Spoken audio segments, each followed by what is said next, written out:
oposición en ese entonces. Entonces no aprobaban el presupuesto y yo lo que tuve que utilizar fue lo que se llama la resolución continua. La resolución continua era una figura que permitía, por acto de resolución, de acuerdo del ministro, en este caso, utilizar exactamente. Y es lo que tuve que hacer hasta el mes de marzo del 86, cuando finalmente pues ya me aprobaron el presupuesto del año 86. O sea, repito, había ese tirijala. Ahora no hay ni tire ni jala. Justamente eso queríamos preguntarle. Se dice que este presupuesto del 2019 estaría cargado de deudas, de falta de financiamiento, pese a que no es notorio un gran incremento en el presupuesto del 2019 en relación al presupuesto del 2018. ¿Qué comentarios te trae? Claro, lo que ocurre es que debido al incremento de la deuda, el capital que ha deudado, los costos financieros se van abultando, ¿no? Entonces, han pasado de más o menos, costos financieros me refiero a intereses básicamente, ¿no? Han pasado de un punto bajo de alrededor de 500, 600 millones de dólares a lo que llegará a ser en posiblemente un año más, tal vez en el año 19, alrededor de 2.000 y pico de millones de dólares. Eso que, aparte de eso, en el año 21 empiezan las amortizaciones de capital. En otras palabras, o sea, que ahora estamos pagando prácticamente intereses. Solamente en general se está pagando intereses, sí, porque los bonos de 5 y 10 años tienen ese perfil, ¿no? Entonces, el grueso se tiene que pagar en las circunstancias actuales entre el 20 y el 27. Lo que habrá que hacer antes de llegar a ese punto es simplemente pues cambiar el perfil.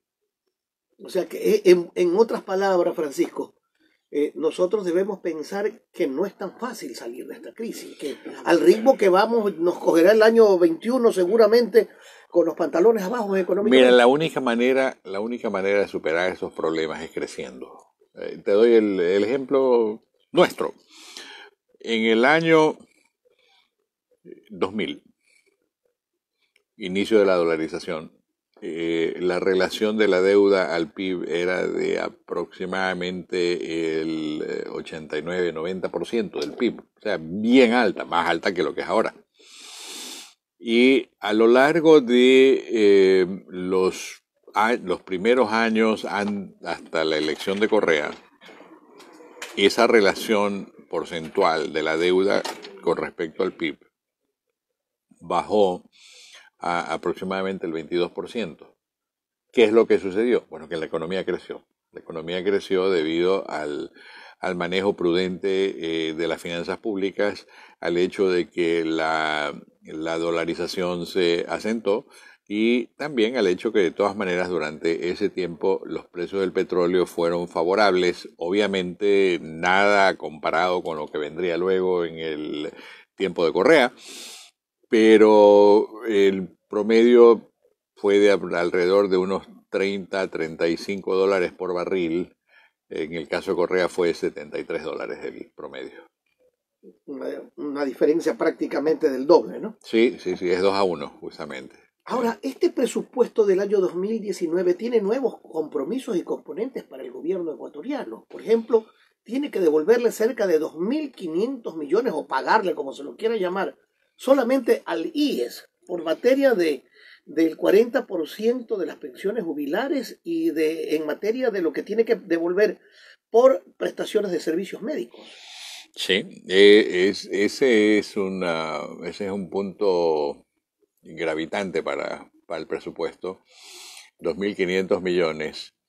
Y ese no es un gasto de capital, sino un gasto corriente, porque es una transferencia que se tiene que hacer, habida cuenta de que la ley vigente así lo expresa y lo manda.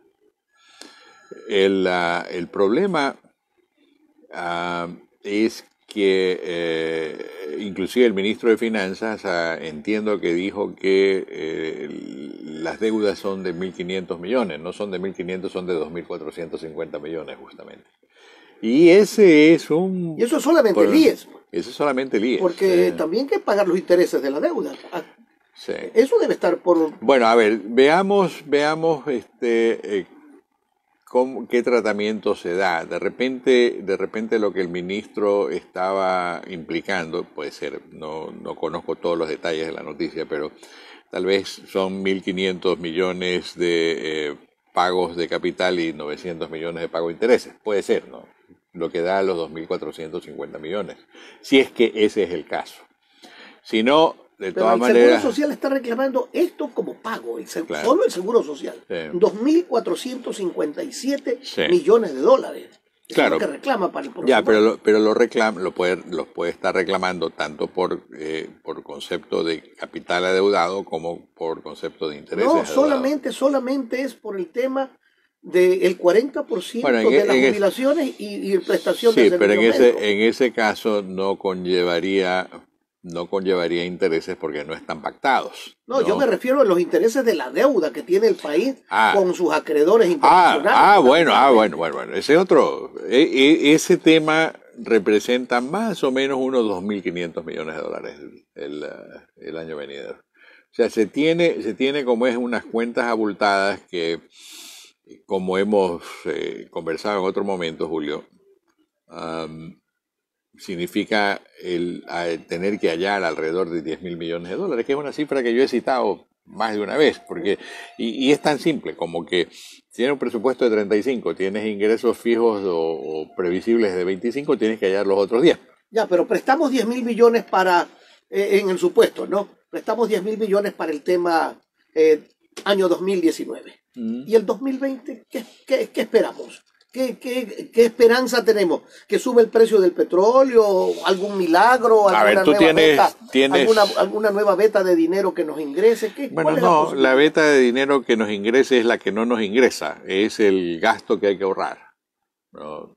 Si se tiene como es una planilla de burócratas de 10.000 millones, tienes que apuntar al 25% de esos burócratas, que no estoy hablando ni de los policías, ni de los militares, ni de los médicos, ni de los maestros, ¿no? Sino que estoy apuntando en este análisis a los cuadros burocráticos, directivos en una serie de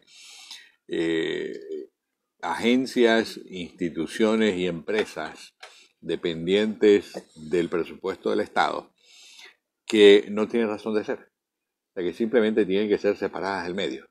El ministro ha dicho que hay salarios demasiado elevados. Pero claro que los hay, pues. Pero, ¿y se podrán bajar? Porque hay un principio jurídico que dice el derecho adquirido, ¿no? Sí, el derecho adquirido, que es el principio de la zapada, bueno, porque... Pero, ¿y cómo se va contra eso? Bueno, el punto es que habrá que hacer como es las liquidaciones, no queda más. Vas a tener que incurrir en ese gasto, pero por lo menos sabes que se acabó y no va más, ¿no? En vez de tener que estar en forma permanente supliendo recursos para gente que en definitiva el país no los requiere, ¿no?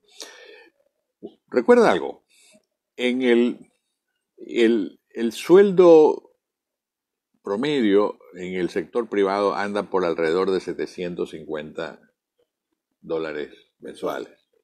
En el caso del sector del gobierno es 1.500. 1.500.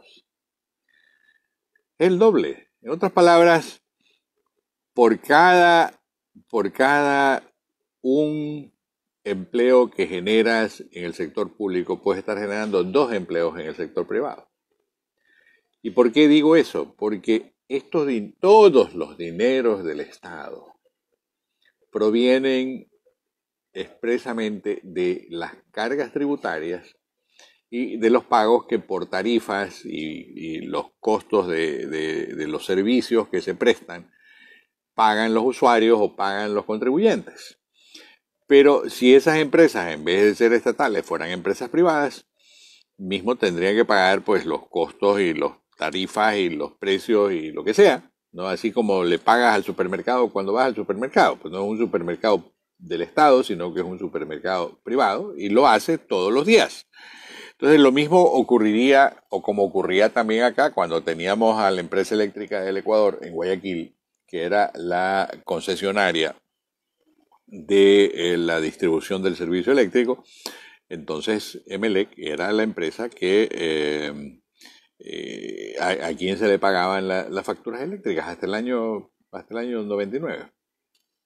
Una cosa que quisiera preguntarte, si en un supuesto, dicen los abogados, no consentido, Ecuador no lograse financiar para el 2019 esos 10.000 millones de dólares que se necesitan, ¿en qué situación nos encontraríamos los ecuatorianos? No los podrá gastar. No es que no tenemos no tenemos la manera de imprimir billetes. Pues si tuviéramos billetes locales, entonces lo que haría el gobierno es imprimir 10.000 millones de dólares en moneda nacional y tendríamos una catastrófica inflación como ya lo hemos sufrido en el pasado. Y si no puede pagar el Estado, si no puede tener estos recursos, ¿no sería el fin de la dolarización? El fin de la dolarización como medio de pago puede darse, hay un riesgo, pero en el fondo yo creo que la dolarización tiene su propio ajuste.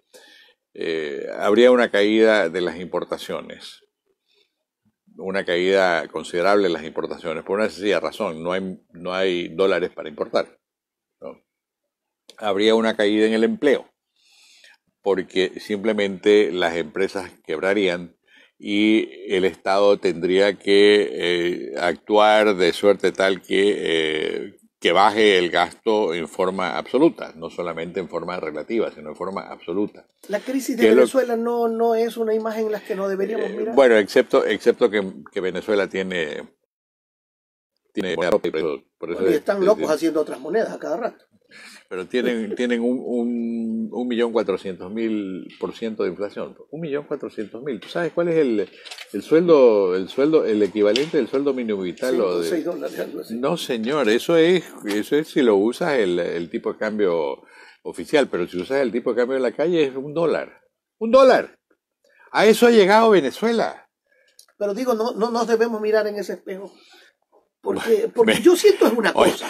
Oye, estamos en Halloween. No, el tema fundamental es que yo no veo que, pese a todas las declaraciones, pese a todas las leyes que se han hecho, yo no veo un cambio. A mí me gusta mucho mirar las cosas. Voy a un centro comercial y veo muchos locales cerrados. Voy por las calles y veo por donde quiera las tiendas se alquila. En otras partes veo gran liquidación. Y eso es una especie de anuncio de lo que está ocurriendo en el país. Sí, hay una recesión. El país, la economía va a crecer al 1%. Y mira algo que te dice mucho acerca de los modelos de proyección económica que se usan ahora por parte del Banco Central y el vínculo que tienen con el presupuesto. En el presupuesto original de 2018 se estipuló que el precio referencial del petróleo era 41.95 por cada barril, para los efectos del cálculo de los ingresos, ¿no?, del Estado. Y el Banco Central dijo que la economía crecería casi que al 3%, te acordarás. Ahora resulta que el petróleo no se vendió a 41.95, sino a $65. Pero la tasa de crecimiento bajó al 1%. Entonces, ¿cómo te explicas eso? Sino que simplemente esos modelos no sirven para nada. Y eso es lo que pasa, ¿no? Entonces aquí se ha perdido la rigurosidad. Pero ¿y si seguimos con ese modelo, Francisco? Mira... O sea, yo no quiero ser pájaro de mal agüero ni agorero del desastre, no. Pero me preocupa porque no veo, yo no sé, tú eres un hombre que maneja mucho los temas económicos, pero yo particularmente como hombre sencillo de la calle, no veo ese gran empuje para salir de esta crisis. Tu percepción es correcta. No hay el empuje necesario y por eso es que la economía está decreciendo, por eso es que el ingreso per cápita está bajando. Esa es la manera de verlo. Así como los médicos, a los médicos les dicen mucho la presión arterial, o les dicen mucho si es que una persona está con un problema cardíaco por el pulso, por ejemplo, o si es que tiene alguna infección seria porque la fiebre no baja. De la misma manera, en economía, tú tienes una serie de indicadores que te están dando los síntomas de lo que sucede. Esos ¿No? indicadores estadísticos son confiables porque se ha dicho muchas veces que las estadísticas son una forma más linda de mentirle a la gente. Bueno, las estadísticas que te comprueban determinadas cosas y no te las comprueban es verdad. En las ciencias sociales y específicamente en economía, los datos dejan mucho que desear como bases y fundamentos, pero sin embargo, ¿En nuestros medios son confiables actualmente? cada vez menos confiables, lamentablemente. Hay una pérdida de confiabilidad, hay una pérdida de rigurosidad. Hubo una época en que el Banco Central no publicaba ni siquiera los balances. Bueno, mira, el Banco Central tenía inclusive pues 4 balances y cuando Correa decidió que quería hacer chanchullos dentro del Banco Central, quitó esa metodología de presentar 4 balances. Los 4 balances estaban basados en diferentes criterios para demostrar y expresar la sustentabilidad de la dolarización. El hecho cierto es que eso se dejó de hacer y por eso es que ha empezado a haber una suerte de abandono del grado de confiabilidad de la información económica. Pero cuando yo hablo de los indicadores, digamos que si los indicadores contienen el mismo o parecido error a lo largo del tiempo, de todas maneras te están dando una indicación con ese error incluido, ¿no? Que puedes conocerlo como puedes no conocerlo, pero lo cierto es que una economía que se dijo que crecería virtualmente al 3%, crece al 1%, y la población te crece al 2%, eso significa que el ingreso per cápita baja. Así de simple, es una operación puramente aritmética y eso se demuestra también, por ejemplo, en otro tema, que es el tema de los empleos.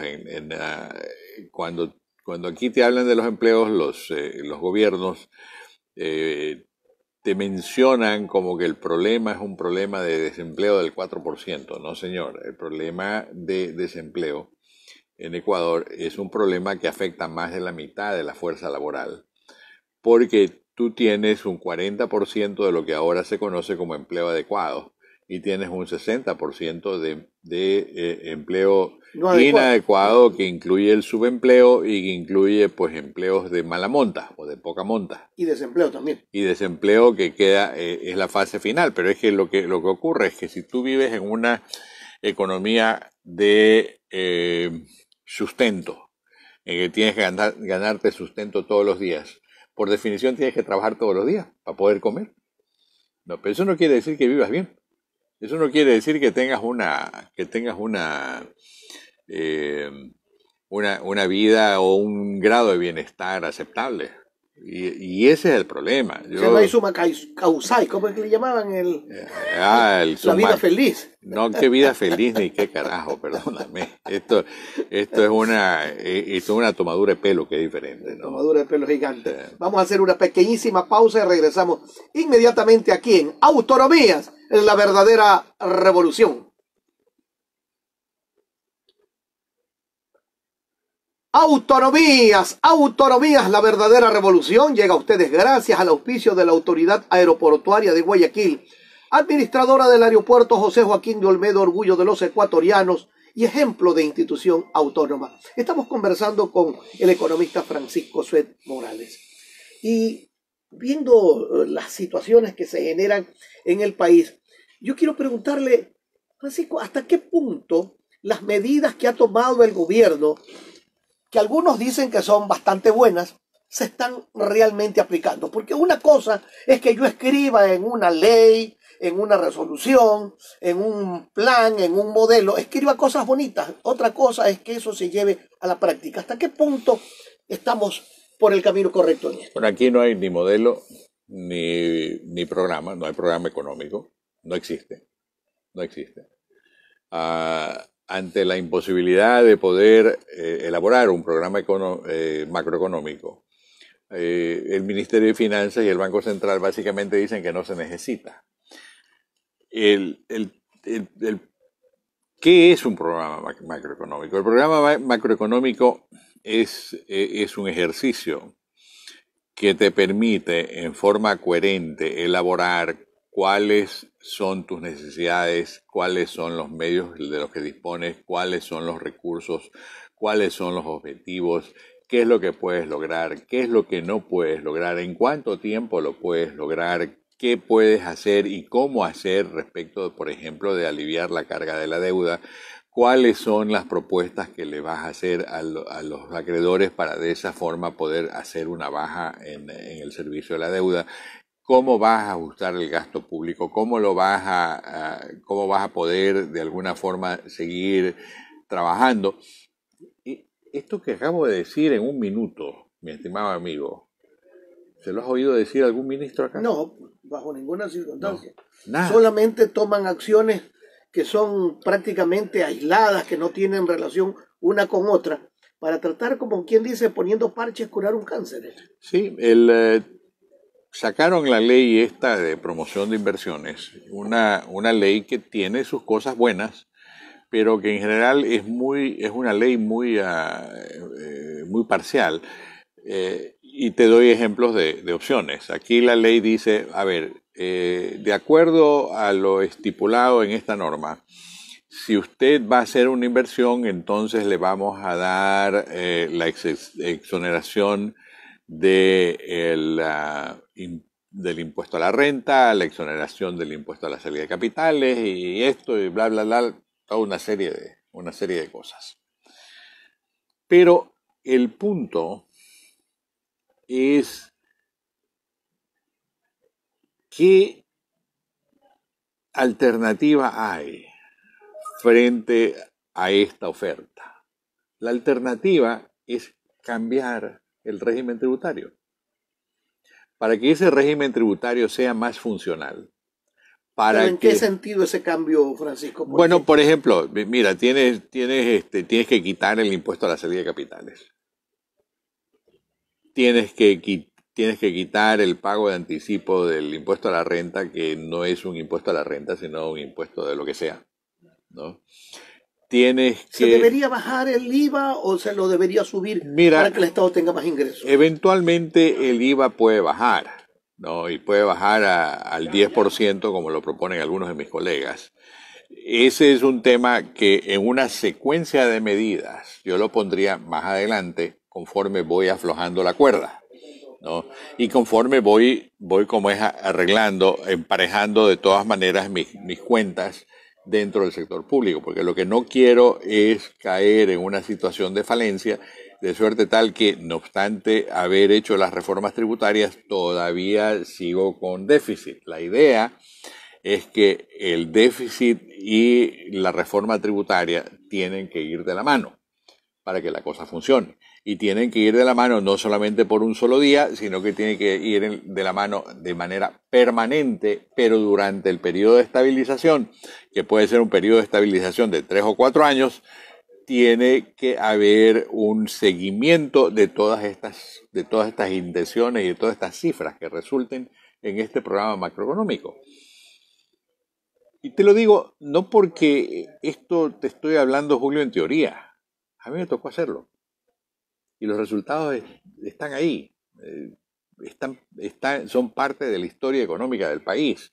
Yo recibí una caja fiscal que literalmente no tenía recursos, que estaba afectada por una carga de deuda peor que la actual. El 58% del presupuesto de 1985 hubiera tenido que ser utilizado para simplemente hacer el servicio de la deuda. No quedaba para nada más. tenía por otro lado el ímpetu del presidente de la República de hacer dentro del programa PAN, Techo y Empleo, no, el techo, las 60.000 viviendas. Entonces tenía que darle recursos a Sixto Durán Ballén, que era el presidente de la Junta Nacional de la Vivienda.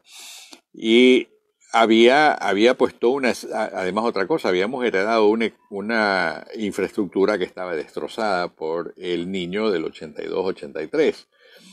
Toda la economía costeña estaba en peligro de perecer o había perecido bajo las torrentosas aguas del Niño.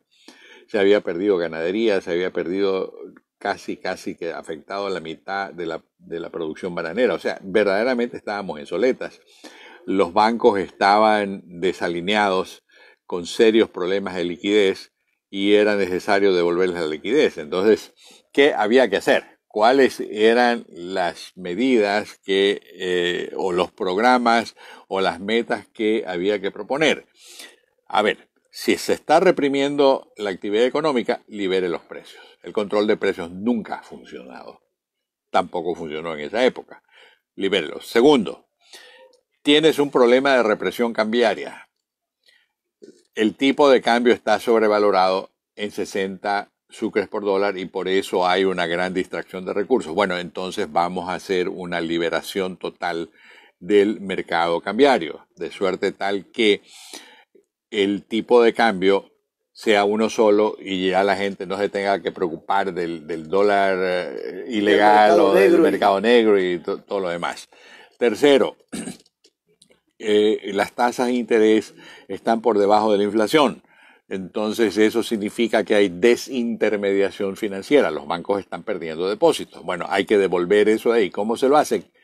Primero, quitando la represión financiera y segundo, ofertando o reviviendo, en este caso, el programa de la cédula hipotecaria a largo plazo para que los bancos puedan tener nuevamente afluencia de recursos. Cuarto, hagamos de inmediato la reprogramación y reestructuración de la deuda en ese caso más bien externa del país, tanto con los gobiernos como con los bancos. Y nos empezamos a mover de inmediato. En el año 84 mismo, un mes después de haber sido inaugurado como ministro de Finanzas, teníamos los términos y condiciones para la refinanciación de la deuda. Entonces ese problema lo dejamos atrás. ¿Qué es lo que esto de aquí le costó a cambio a los contribuyentes? Primero, tuve que subir el precio de la gasolina porque estaba en 20 sucres por dólar, que eran más o menos alrededor de 23 centavos por el galón de gasolina, ¿no?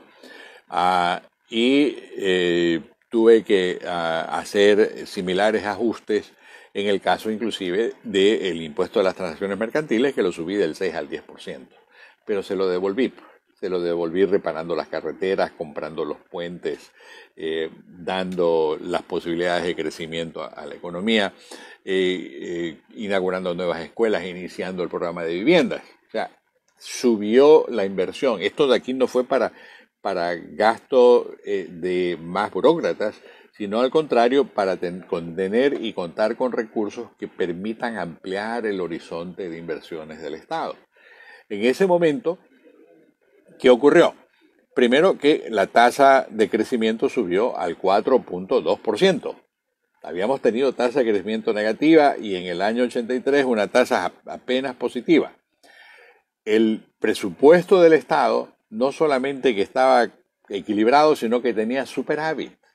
O sea que de todas maneras había ahorro público que permitía continuar inyectando recursos a la economía. Le dimos la vuelta a la Reserva Monetaria Internacional. Habíamos tenido una Reserva Monetaria Internacional que en ese entonces era negativa, con signo menos, a positiva en 500 millones. Entonces teníamos 700 millones de dólares que le habíamos dado la vuelta. Teníamos el programa con el Fondo Monetario, teníamos un programa con el Banco Mundial, teníamos un programa con el Banco Interamericano de Desarrollo y teníamos contratada una línea de crédito para financiar las importaciones que el país necesitaba. O sea, eso es un programa macroeconómico. Y esos son los resultados cuando se observan. Que actualmente no existen. No, pues no hay nada. No hay nada de eso. Y esa... Pero aquí viene una pregunta, y discúlpame que te interrumpa, pero se supone que el ministro actual de Finanzas es un hombre del sector privado, y antes de que él llegue al cargo, habían reuniones con los sectores productivos del país, y se supone que en esas reuniones se sacaban los mejores criterios para salir de la crisis, pero ahora ya no hay las reuniones, y al ministro de Finanzas no lo veo mayormente impulsar una situación que los ecuatorianos sintamos va en el camino correcto. El ministro de Finanzas ha resultado un muy mal comunicador, ¿no? Pero solamente será falta de comunicación. Bueno, yo no estoy de acuerdo con estas iniciativas de pretender subir el IVA en estas circunstancias. Porque pues es recesivo. Es recesivo. Y si se van a subir los combustibles, no haga la barbaridad haber subido solamente la premium, bajó el consumo de la premium, el resultado es que ahora el subsidio es mayor que antes de que se haya subido.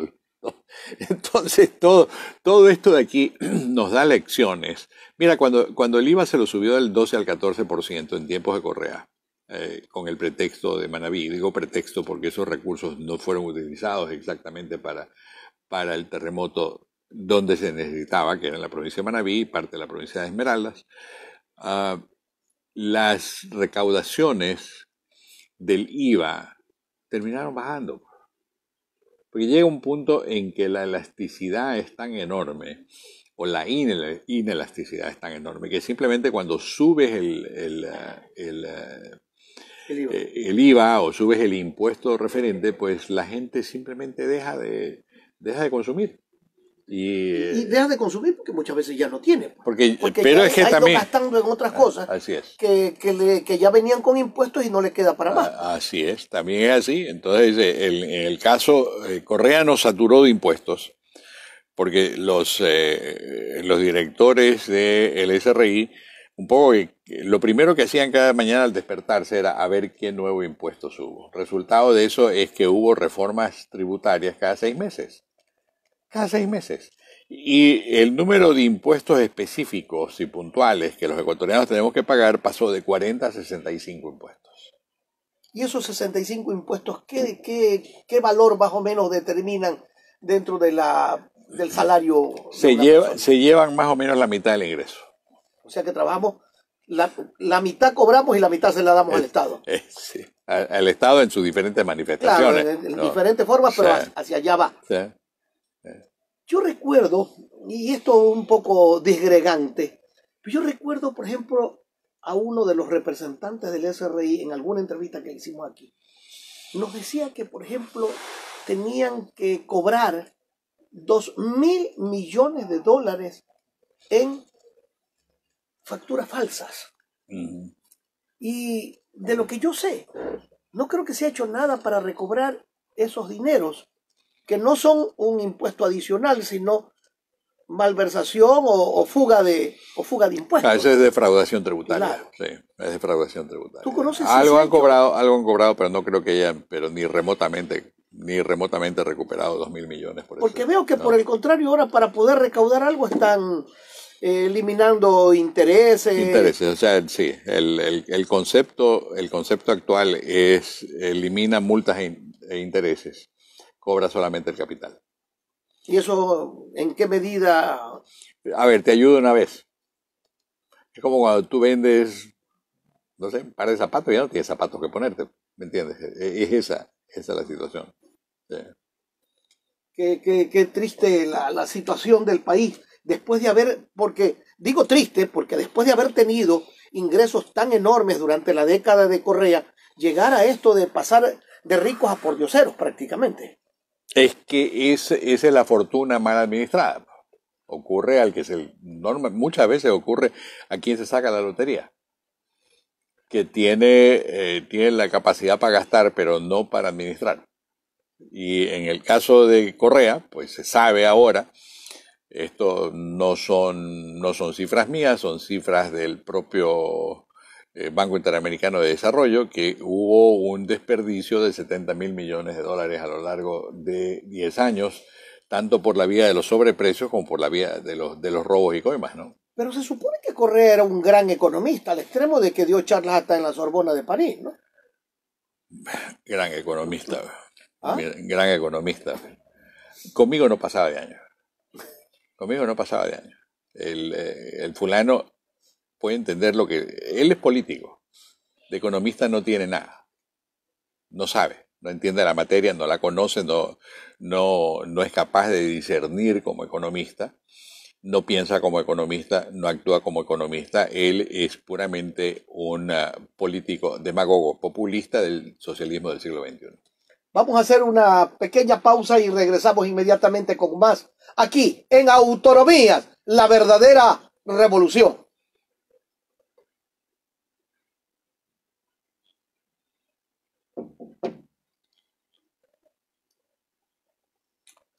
Autonomías, autonomías, la verdadera revolución. Llega a ustedes gracias al auspicio de la Autoridad Aeroportuaria de Guayaquil, administradora del aeropuerto José Joaquín de Olmedo, orgullo de los ecuatorianos y ejemplo de institución autónoma. Estamos dialogando con el economista Francisco Suet Morales. Y tenemos que decirles a los ecuatorianos que estamos hondamente preocupados por la situación económica del país. Y nuestro programa fundamentalmente tiende a ver qué es lo que va a pasar a futuro. Lo del presente lo estamos viviendo. Pero el 2019, en tu concepto, Francisco, ¿qué acciones se deberían tomar? Por ejemplo, no para solamente financiar el presupuesto, sino para disminuir esa proforma presupuestaria que es la que nos atosiga. Claro, es que no puedes, es un poco una tarea de necios o de locos de acuerdo a la definición de Einstein. Sí sabes cuál es la definición de Einstein, ¿no? Einstein ¿A cuál te refieres? Porque tiene algunas. Bueno, la de loco. Ajá. Entonces, el loco es un fulano que repite lo mismo una y otra vez, esperando que de alguna manera o por alguna razón el resultado cambie. El resultado no va a cambiar. El resultado va a ser el mismo. En este caso, porque es elemental. Si tú gastas 35 y recibes 25, tienes que financiar 10. Y esos 10 los tienes que sacar de otro lado. ¿A quién se los sacas? Al único otro que existe en la sociedad, que no es el Estado, que es nosotros. Ahora, ¿qué condiciones nos impondría, por ejemplo, el Fondo Monetario Internacional, que es prácticamente el único sitio donde ya podemos recurrir por los montos que necesitamos? ¿Qué condiciones nos debería imponer para darnos el crédito que necesitamos para financiar el 2019? Si la condición es la de subir el IVA al 15%, yo creo que esa condición no se la debe de aceptar. Número uno. Número dos, creo que hace rato se debió pensar en entrar en una discusión seria y una renegociación seria con China, que es el mayor acreedor, para de esa manera no tener la posibilidad de empezar a curar ese perfil de deuda tan abultado que tenemos ahora. Pero ¿qué plantearle, por ejemplo, a China? Que nos baje los intereses, que nos dé más plazo, que nos permita entregarle menos petróleo. ¿Cuáles serían los planteamientos que debería usar Ecuador para negociar o renegociar con China? Mira, hay temas que se pueden lograr, hay otros que no se pueden lograr. Los más agresivos te dirán, hagamos una oferta que sea a 10 o 15 o 20 años plazo, que nos bajen los intereses al 3% o al 5% y que por último nos liberen el petróleo. Eso es mucho más fácil decirlo que lograrlo. Pero que sí se puede hacer una reestructuración integral de la deuda, sí se lo puede hacer en términos que, por ejemplo, logren en promedio los 15 años, ¿no?, hacia adelante. Que en segundo lugar permitan tal vez la liberación de barriles de petróleo, aunque yo en eso no estoy muy convencido de que eso vaya a funcionar por una sencilla razón. Los precios que los chinos pagan en las ventas de petróleo están determinados por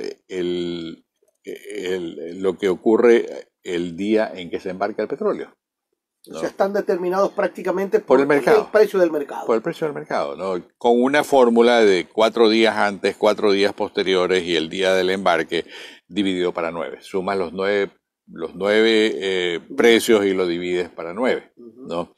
Ese es el promedio al que se liquidan las exportaciones petroleras. Pero ahora, la otra cosa es que ese servicio de las deudas más o menos compromete el 20% de las exportaciones a China.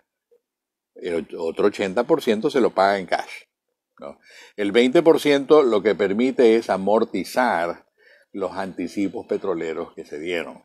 Los anticipos petroleros que los utilizó Correa en forma indiscriminada para hacer las locuras que hizo a lo largo de los 10 años, ¿no? Pero ahora viene el tema. Estamos mejorando nuestras relaciones con Estados Unidos.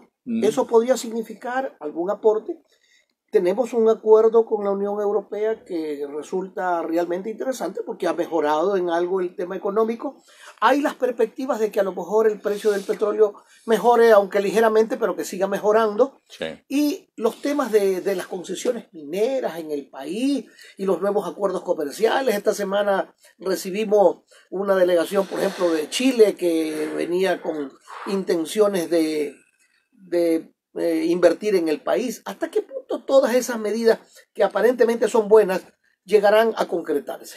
Bueno, yo creo que sí se pueden concretar. El asunto petrolero, mira, de todas maneras, se pensaba al inicio del año, se pensaba que el precio del petróleo iba a estar en 41.95, que es la cifra que se escogió en el presupuesto del Estado del 2018, y el resultado ha sido 65. Puede ser que para el próximo año que no esté en 65, sino que esté en 75. Bueno, pues habrá como es un incremento de $10. Todo lo que tiene que ver con las inversiones extranjeras hay que coquetearle, ¿no? Pero para que ese coqueteo funcione y haya eventualmente una boda y vengan las inversiones, tienes que hacer una revisión mucho más extensa de esta estructura tributaria que tiene el país. En la medida en que tú quitas de por medio el fastidio del